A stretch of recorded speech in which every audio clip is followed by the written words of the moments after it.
Okay, now what I'm going to do here is just kind of through the video. It seems to be a little easier to kind of see how these things are.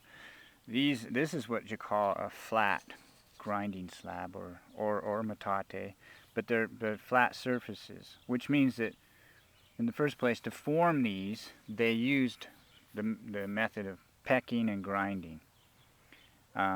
To get them into the shape that they are. This one being more rounded. This is, a lot of the metates and grinding slabs, they they are thick on one end and they taper down. But this one here is pretty much the evenly made all the way.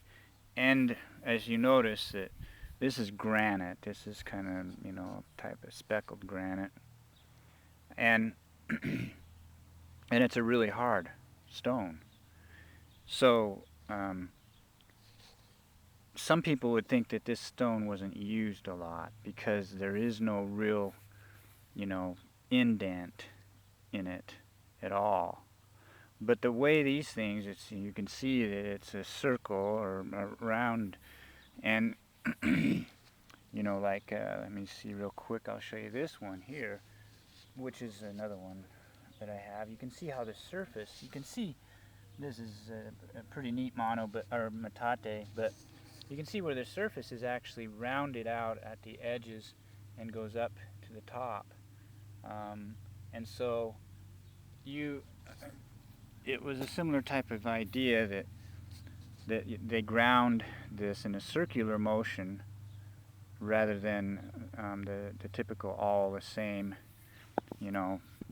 this way. But this is the way they would grind it, in which then you wouldn't have a pattern of, the food would fall off, or what they ground would fall off to the sides. Also, it was always smooth. They didn't keep roughing up the surface, which is what really causes the dip.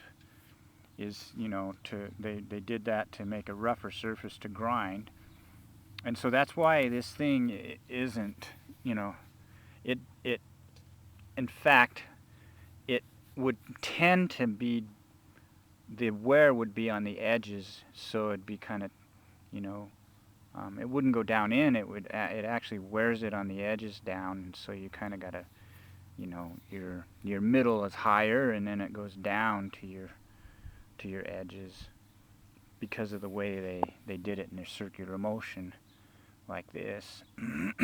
And that's why this is not, this is not what you typically think you'd see in a metate. It's a grinding slab, and just because of the way they did it, it's really a neat set. But truly, you can see, like on the mono here, how it's flat on the sides. That's caused from, well, first of all, they formed it through pecking and grinding. You can see the pecking marks on it. You can see the pecking marks on this also, although it's been ground a lot, so it's really a lot harder to see it because they've really ground a lot on this. But it does in a circular motion, much like I say that one. See how the top is higher and then the sides go lower. That's the type of a metate it was. But